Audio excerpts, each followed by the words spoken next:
আগামী 20শে জুন পশ্চিমবঙ্গ দিবস পালিত হচ্ছে এবং 1947 সালের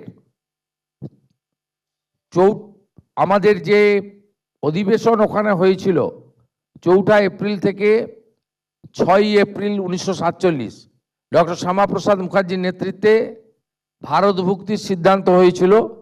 ওইখানে স্টেটহুড পালিত হবে। ওই দিনই বিকেল 5:30 সন্ধ্যে 5:30টার পরে আমাদের গঙ্গাবক্ষে একটি অভিনব কর্মসূচি নেওয়া হয়েছে।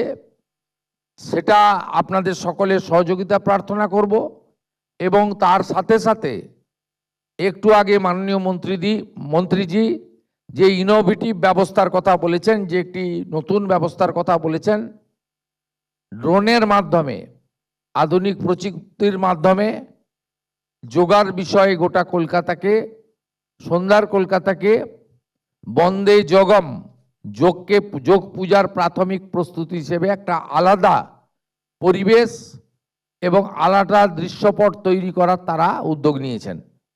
এটাও উপভোগ করার জন্য আপনাদের সকলকে আমি আমন্ত্রণ করব। মূল কার্যক্রম আমাদের 21 তারিখ আন্তর্জাতিক যোগ দিবসে। এই কার্যক্রমে ইতিমধ্যে পঞ্জীকরণের যে কাজ হয়েছে, নথিভুক্তকরণ, আমাদের 38,000 নাম নথিভুক্তকরণ হয়েছে। মূল কার্যক্রমে 35,000 থাকলেও আমরা কলকাতা কর্পোরেশন এলাকা এবং সমগ্র এলাকা মিলে যে পরিকল্পনা বা যে স্থান আমরা নির্দিষ্ট করেছি, তাতে কয়েক লক্ষ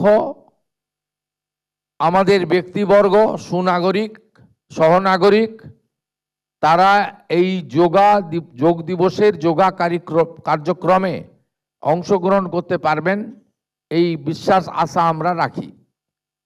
মূল কার্যক্রম বর্ষা এবং কর্দমাক্ত মাঠ থাকার জন্য আমাদের রেড রোডে করতে হয়েছে এবং এখানে মূল কার্যক্রমে আপনার অংশগ্রহণের শেষ সময় 6:15। মূল কার্যক্রম তার আধ ঘন্টা পর থেকে শুরু হবে, যেখানে মাননীয় প্রধানমন্ত্রী নিজে অংশগ্রহণ করবেন।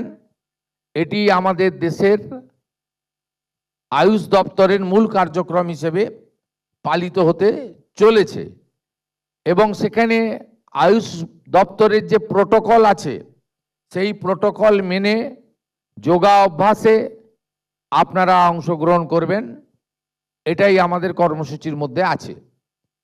আমি সংশ্লিষ্ট সমস্ত দপ্তরকে এবং যেভাবে মানুষের মধ্যে উৎসাহ তৈরি হয়েছে, যেভাবে এই প্রথমবার 12তম যোগ দিবসে প্রথমবার পশ্চিমবঙ্গ সরকার সরকারিভাবে অংশগ্রহণ করছে, এর যে একটা আলাদা উৎসাহ তৈরি হয়েছে, আমি আশা করব আগামী 3 দিনের কার্যক্রম, বিশেষ করে 21 তারিখের কার্যক্রম প্রধানমন্ত্রীজির নেতৃত্বে সফলতার মধ্য দিয়ে আমরা যোগ দিবসে আন্তর্জাতিক রেকর্ড পশ্চিমবঙ্গ করতে পারবে। বিভিন্ন ক্ষেত্রে সকলের সহযোগিতা, সকলের অংশগ্রহণ প্রার্থনা করি। আমরা মাননীয় প্রধানমন্ত্রীকে স্বাগত জানাতে চাই।